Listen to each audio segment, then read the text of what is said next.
मैं एक गरीब घर की बेटी हूँ, मेरे माता का हत्या कर दिया गया, मैं अपने माँ के न्याय दिलाते दूसरों के न्याय के लिए लड़ने लगी। आज इतना बड़ा हमारा कारनामा बन गया, इतना बड़ा आंदोलन हो गया। तो आज मैं आंदोलन कर रही हूँ, मैं जमीनी मुद्दे के लिए, और जबकि अपनी बात कहने के लिए हमारा राइट है, किसी की बात कहने के लिए हमारा राइट, हमारा अधिकार है। तो हम अगर शांतिपूर्वक से अगर हम आंदोलन कर रहे हैं, अपनी बात कर रहे हैं, तो जातिगत दुर्भावना को लेकर के हम मुख्यमंत्री के शहर में रहते हैं, जो वो जुमलेबाजी जो भी करते हैं, विकास की गंगा बहाते हैं, उसी चीज़ को हम दिखाते हैं कि भाई यहाँ पे दलितों के साथ हो रहा, पिछड़ों के साथ हो रहा, शोषित के साथ हो रहा, अत्याचार हो रहा है, आप नहीं सुन रहे हैं। तो उसको देखते हुए मैं किसी बेटी के साथ अगर रेप हुआ, हत्या हुआ, अगर मैं आवाज़ उठा देती हूँ तो मेरे घर पे पुलिस छापा मार देती है। अगर मैं आंदोलन की बात कर देती हूँ, मैं समर्थन दे रही हूँ, कोई आंदोलन कर रहा है सामाजिक, और मैं कह देती हूँ, सोशल मीडिया पे मैंने लिख दिया कि मैं इस आंदोलन की समर्थन करती हूँ, तो रात में हमारे घर पे पुलिस छापा मार देती है। ये इसका कारण सिर्फ और सिर्फ है कि मैं दलित हूँ, और दलित होने की वजह से हम लोगों का दमन किया जा रहा है। हम लोगों के दमन करने की ये हमारा पूरा कोशिश कर रहे हैं कि हमारे ये रिकॉर्ड जो है क्रिमिनल रिकॉर्ड बने। पुलिसों द्वारा ये धमकी दी जाती है कि अगर आपने ये काम नहीं बंद किया तो आपके खिलाफ जिला बदर किया जाएगा, गैंगस्टर लगाया जाएगा। मेरे भाई को उठाया गया, पिछले आंदोलन में मेरे भाई को उठा लिया गया, मेरे रिश्तेदारों के जिनसे हमारा कोई ताल्लुक नहीं, हमारे रिश्तेदारों को उठा लिया गया। तो इस तरह से दमन हमारा गोरखपुर में हो रहा है, और गोरखपुर में इसलिए हो रहा है कि हम दलित हैं। मेरे साथ सीमा गौतम हैं, और सीमा गौतम अम्बेडकर जन मोर्चा की राष्ट्रीय अध्यक्ष हैं। आप गोरखपुर से आई हैं, और गोरखपुर में जिस प्रकार से बाबा आदित्यनाथ योगी की नगरी में SC ST OBC या गरीब लोगों का जो शोषण अत्याचार जारी है, उसी पर हम चर्चा करेंगे, क्योंकि अम्बेडकर जन मोर्चा के संरक्षक, उनके संस्थापक श्रवण कुमार निराला जी जेल में हैं। और क्यों जेल में हैं, क्या कारण है, बाबा आदित्यनाथ योगी की जो पुलिस है वो बार बार अम्बेडकर जन मोर्चा के तमाम पदाधिकारियों को क्यों पकड़ करके जेल में डाल देती है, आखिर पूरी वजह क्या है और पूरी कहानी क्या है, परत दर परत हमारे साथ सीमा गौतम है। सीमा जी, स्वागत है आपका। बहुत बहुत धन्यवाद। बताइए थोड़ा सा हमारे दर्शकों को कि क्या है पूरा मामला, किस प्रकार से श्रवण कुमार निराला दोबारा जो है वो जेल में है। जी, मैं सीमा गौतम, मेरा नाम सीमा गौतम है, मैं गोरखपुर से हूँ। अभी कुछ दिन पहले एक समूह लोन चल रहा है उत्तर प्रदेश में। सरकार महिलाओं को सशक्त बनाने के लिए, मजबूत बनाने के लिए वो समूह लोन चला रहे हैं, लेकिन उनके आड़ में जिसके पास 5 करोड़ 10 करोड़ जो पूंजीपति लोग हैं, वो लोग क्या कर रहे हैं कि उसी समूह लोन के, सरकारी समूह लोन के आड़ में वो भी समूह लोन अपना चला रहे हैं। जो गांव की मतलब बिल्कुल पढ़ी लिखी महिलाएं नहीं हैं, उनको बुलाते हैं, 15-20 महिलाओं को बुला करके बैठा करके वो मीटिंग करते हैं, और वो कहते हैं कि आपको 2% ब्याज देना है। और कोई महिला यदि कहती है कि नहीं हमको इसकी ज़रूरत नहीं है, तब वो कहते हैं कि नहीं ज़रूरत है तो फिर आप नहीं लेंगी तो आपके राशन कार्ड काट दिए जाएंगे, आपका आधार कार्ड निरस्त हो जाएगा। मतलब जो सरकारी लाभ आपको मिल रहा है वो नहीं मिलेगा, मतलब जबरदस्ती लोन दिया जाता है। जी, अगर आपको नहीं चाहिए तो आप अपना दस्तावेज दे दीजिए, आधार कार्ड दे दीजिए, हम किसी और को दे देते हैं। आपको कुछ नहीं करना है, आपको मतलब बस 1500 रुपया जो भी है उससे हम ले लेंगे, और सब ये सेट हो जाता है। जब वो पैसा लेकर के आदमी भाग जाता है, किसी को पता चलता है 1 करोड़ रुपया ले लिया, कोई 50 लाख ले लिया, कोई 20 लाख, ऐसे गांव में 10 गांव 5 गांव से ले लिया और फरार हो गया। वो समूह लोन भरने के लिए अब जिन महिलाओं को डॉक्यूमेंट्स लगे हैं, उन डॉक्यूमेंट्स पर अब उन महिलाओं को पकड़ा जाता है। तो जब वो महिलाएं नहीं भर पाती हैं, अपनी मतलब जताती हैं कि मैं असमर्थ हूँ, तब वही अधिकारी कहते हैं कि मैं दूसरे सर हैं उनको भेज रहा हूँ, उनसे लेकर के आप ये भर दीजिए, वो धीरे धीरे भरते रहिएगा। इस तरह से करके वो एक लोन भरने के लिए दूसरा ली, दूसरा भरने के लिए तीसरा, ऐसे करके 8-8 10-10 समूह लोन प्राइवेट ले ली। उनको कहा गया कि 2% ब्याज दर देना है, लेकिन जो इनके तरफ से वो दिया जाता है, डॉक्यूमेंट्स दिया जाता है, एक तरह से कहिए पासबुक दिया जाता है उनका वो लोन का, उस पे साफ साफ लिखा है 25% 26% से अधिकतम ब्याज दर। ये मैं नहीं कह रही, मेरे पास प्रूफ है। कुछ जो मतलब लोकल यूट्यूबर लोग हैं, जा करके वहाँ पे मतलब पूरा वो यूट्यूब वीडियो भी बनाए हैं महिलाओं को। इससे भयानक तब शुरू हो रहा है कि जब उसको वसूलने की बारी आ रही है। हफ्ते दर हफ्ते, मतलब हफ्ते में पैसा वसूला जा रहा है, अगर कोई महिला मतलब उसके आभूषण है वो बेच दिया, गाय बकरी भेड़ बकरी सब ने बेच दिया, फिर भी वो लोन नहीं चुकता कर पाई, तो वो घर छोड़ के भाग गई या ताला मार के चली गई कहीं, तो उसका ताला तोड़ा जाता है। उसके गैर मौजूदगी में उसके कीमती जो भी सामान है उसको वो लोग क्या करते उठा लेते हैं, चाहे गैस सिलेंडर हो, राशन हो, घर में कोई भी फैन हो, टीवी हो, कुछ भी हो, उसको ले जा करके बेच देते हैं। ये मैं नहीं कह रही हूँ, ऐसे आपको सैकड़ों वीडियो मिलेंगे यूट्यूबरों के जो आपको मैं दे सकती हूँ। उसके बाद भी उनकी जी नहीं भरता है तो रात के 11 बजे तक, 9 बजे तक, 10 बजे तक उस महिला के घर पे बैठे रहते हैं। खुद को बेचो, मतलब मैं आप यहाँ सामने मैं वो वर्ड नहीं प्रयोग कर सकती हूँ, इतनी गंदी वर्ड कहते हैं कि कहीं से भी लाओ, खुद को बेच के लाओ, लेकिन तुमको देना ही पड़ेगा। गालियां तक देते हैं। इससे जी नहीं भरता है तो कहते हैं अगर किसी महिला के घर पे अगर कोई जवान लड़की है, बड़ी लड़की है, तो कहते हैं तुम्हारी बेटी को उठा के ले जाएंगे, उसके साथ बेइज्जत करेंगे। ये वीडियो है, बेटियां जो है ना, छोटी छोटी बेटियां जिनके साथ ऐसा करते हैं, उनकी भी वीडियो है कि किस तरह से मतलब मानवता को शर्मसार कर रहे हैं। जब ये मैं गोरखपुर में मैं एक सोशल एक्टिविस्ट हूँ। श्रवण कुमार निराला जी एक संगठन चलाते हैं, अंबेडकर जन मोर्चा। हम लोग पिछले बार से आंदोलन कर रहे हैं, गरीबों के मुद्दों पे आंदोलन कर रहे हैं। जब पिछले बार भी हमें जेल भेजा गया था झूठा आरोप लगा के कि गला दबाने की, कमिश्नर के नाजिर के गला दबाने की बात कही गई और हम लोगों पे झूठा आरोप लगाए गए। जबकि जिला जज ने ये मतलब साक्ष्य मतलब उन्होंने ये अपने रिपोर्ट में लगाया कि गला दबाने का कोई प्रमाण नहीं मिला है, कोई गले पे खरोच नहीं मिला, जो रिपोर्ट आई थी डॉक्टर की। तो उन्होंने मतलब ये फर्जी मुकदमा बनाया। लेकिन हमें उस समय भी हमारे पत्रकार जो मतलब दलित पत्रकार थे, जो लेखक थे, जो सोशल एक्टिविस्ट थे, कुल मिलाकर 15-16 लोगों को जेल भेजा गया था, जो लगभग महीने दिन तक जेल में रहे झूठे एफआईआर में। इस बार भी हम 3 अक्टूबर को माननीय श्रवण कुमार निराला जी ने 3 अक्टूबर को जब ये सारी चीज़ें महिलाएं आकर हमारे ऑफिस में कहने लगी कि मेरे साथ गलत हो रहा है, हम लोग जहर खा लेंगे या अब नहीं कोई रास्ता है, तो हम लोगों ने लिखित मैं लेकर के आई हूँ। हम लोगों ने 3 अक्टूबर को लिखित हम लोग राष्ट्रपति को, उत्तर प्रदेश मुख्यमंत्री को, गोरखपुर मंडल के मंडलायुक्त को, वहाँ के डीएम को, वहाँ के एसएसपी को, राष्ट्रपति को, प्रधानमंत्री को, महिला आयोग को हम लोगों ने लेटर लिखा और हमने जो महिलाओं बताएं कि ये कंपनी वाले हमको परेशान करते हैं, उनकी हम लोगों ने सारी लिस्टिंग किया कि मतलब ये लोग हैं, ये लोग इस तरह से कर रहे हैं, गलत कर रहे हैं। ये लेटर जैसे हम लोगों ने भेजा, उसके 2 दिन बाद मुझे जान से मारने की धमकी आई 2 नंबर से। उस नंबर को सहित हमने सुरक्षा की मांग किया।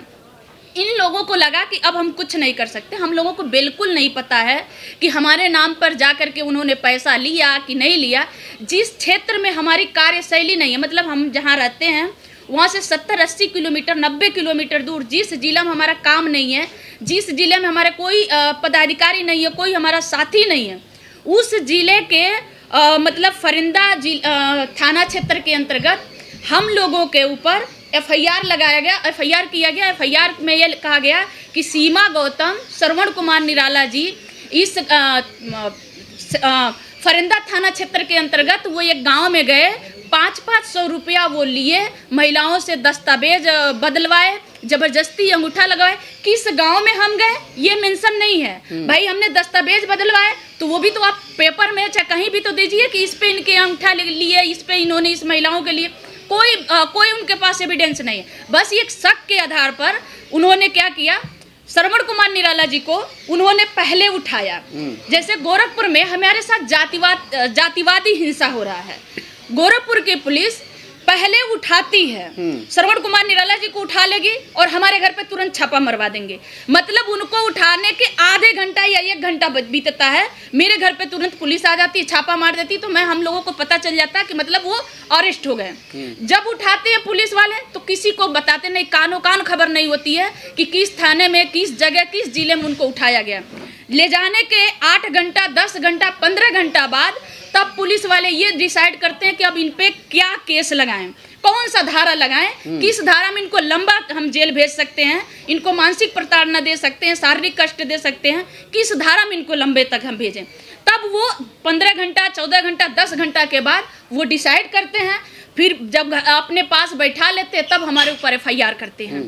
इसलिए गोरखपुर में जब हम ये बात लोगों से, अपने लोगों से बात करने लगे कि हमारा कोई कांटेक्ट नहीं है, अगर हम गए हैं तो कोई प्रूफ हमको दीजिए, हम गए हैं तो जांच करिए, हमारे फ़ोन का जांच करिए, हम गए होंगे तो हमारा लोकेशन तो मिलेगा। हम कोई भी मंदिर पे अगर बुलाए, अचानक महिलाएं, मुझे नहीं पता कहाँ से अफवाह फैलाया, किसने फैलाया, अचानक से गोरखनाथ मंदिर पे 13-14 अक्टूबर को हजारों की संख्या में महिलाएं पहुंच गई कि हमारा समूह लोन माफ हो रहा है। तो हमारा सवाल है, कहीं ना कहीं वो महिलाओं को प्रताड़ित किया जा रहा है, तभी तो वो महिलाएं इतनी संख्या में पहुंची। अगर महिलाएं पहुंच भी गई तो आप एक तरफ लिख रहे हैं कि इनके पास एक फॉर्म मिला है जिसमें 1500 रुपया लिया गया है और इन महिलाओं से इनको कहा गया समूह लोन माफ हो जाएगा, आप 1500 रुपया हमें दे दीजिए। वो फॉर्म किसके नाम का है आपने कहीं मेंशन नहीं किया। अगर हम कोई डाटा मांगते भी हैं तो हम लिखते हैं अम्बेडकर जन मोर्चा, भाई हम उसके, हमारा संगठन, हम अपने संगठन का नाम लिखते हैं, हम पहले ही फॉर्म पे लिख देते हैं। कोई भी आवेदन फॉर्म भेजते हैं तो निःशुल्क, हमारे कॉर्नर पे, दोनों कॉर्नर पे हम निःशुल्क लिख देते हैं कि पैसा लेना पैसा देना, जैसे कोई बात ही न रहे। लेकिन फिर भी हमारे ऊपर आरोप लगाए गए हैं। श्रवण कुमार निराला जी को 32-35 दिन से उनको जेल में डाला गया है।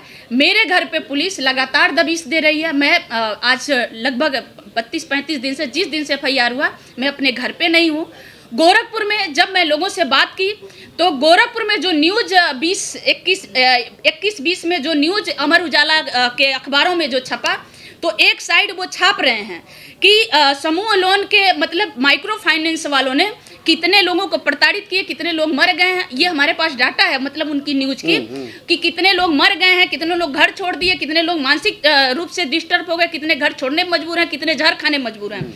इस तरह से वो कह रहे हैं, लेकिन एक साइड में हमारा फोटो छाप रहे हैं, हमारा छाप रहे हैं, श्रवण कुमार निराला जी का छाप रहे हैं कि सीमा गौतम का पिछले बार भी आंदोलन किया था इन्होंने, इनका मतलब इनका विदेशी फंड से इनका लिंक था, इन्होंने विदेशी फंड, जबकि साबित नहीं हुआ।